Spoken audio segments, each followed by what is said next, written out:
to get good and open looks.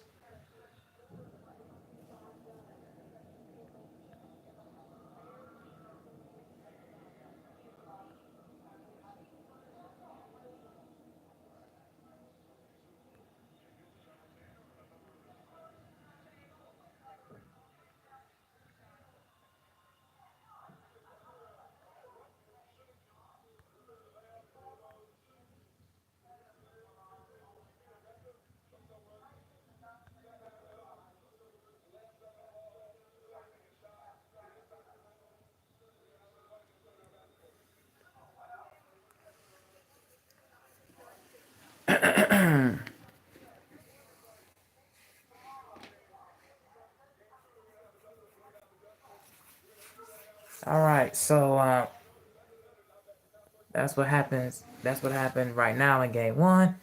So while I'm here for a minute, I'll just talk to you guys about some more news that I've heard. So, if for you guys that didn't really know that what went down, so the whole Caitlin Clark and Angel Reese incident happened where the Fever had blew out the Chicago Sky by the score 93 to 58.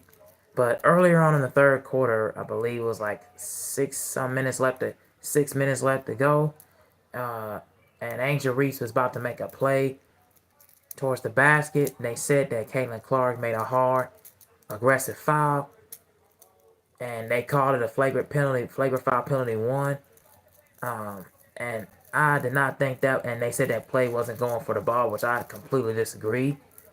And I think that play was just completely just taken straight out of context, because both ladies did not think that that play was kind of anything malicious or malintent. Um, and I've seen plays that happen just this. I've seen similar plays where a lot of women have been aggressive. A lot of women ball players have been aggressive, all the time, and none of those get called. Like Rakia Johnson and Brittany Grinder had a similar altercation. When they played, or look at from the standpoint of Jonquel Jones and Chelsea Gray. I mean, like, it's just so many things that happens in sports. But the media likes to create narratives. ESPN and FS1 both like to create narratives, to keep themselves above his water. They like to create narratives to put themselves into a bond, into a crust to keep talking about it, or to keep themselves in the headlines. That's just pretty much how I see those things transfolding and chant them out. And to me, it kind of just shows me, the laziness of journalism and the laziness of just and the apathetic nature that goes without saying in current sports, because it's lazy writing, is all about entertainment, it's lazy journalism. And they all try to create this whole race propaganda hit piece to in order to try to pin these women against each other, and that's what I don't like, and that's what I can't stand. And mainly it's through like channels and through programs on ESPN like First Take, or like people inside of Sports Center. All of these places, they try to create narratives, and even on FS1, you had shows, for example, that try to create these things like First Things First, or the show Rob Parker show and Rob Parker's podcast show. I think it's called An Odd Couple with him and Chris Broussard. I think those places are spaces that I don't really like. That don't really like to create these narratives. And also, even on the outside looking in, you got the Jason Whitlocks, and of course you have him and the Skip Bayless just like to create these narratives on their YouTube channels and YouTube shows that used to work for these programs. To me, on FS1, so to me, they all create these narratives, for not just in sports period, but just mainly specifically in the WNBA, where they pin these women against each other that doesn't feel, you know, wholesome and organic. It feels very, you know, salacious and malcontent and malpractice. So that's just kind of like how I see it at this point. But tell me what you guys think about not only the game as what it transpired between the Thunder and Timberwolves, but tell me what you guys think about what happened with the whole scene with Angel Reese and Caitlin Clark. And tell me what you guys about the WNBA season as well. Who you guys, what are you guys the standings in both the East and the Western Conference, and no in the WNBA? And if not, what are you guys thoughts about that? But I'm about to head on out of here. I just want to give you guys input for a few minutes. I add a few mods here as well. I just want to say thank you guys for watching and subscribing to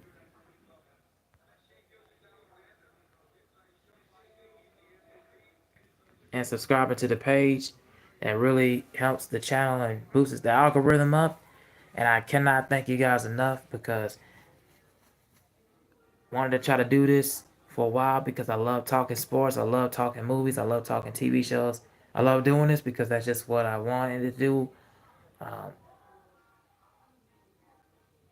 just wanted to do as a teenager, and just wanted to get my foot in the door and just grow and grow as it unfolds for me, and just going along this journey. So thank you guys for watching and doing your thing, liking, sharing, and subscribing. I've added some of you guys in here as moderators. Um, so if any trolls come in, you can just block them and just let them all go. All right, so just gonna be a quick live. Thank you guys for watching, and I am out of here.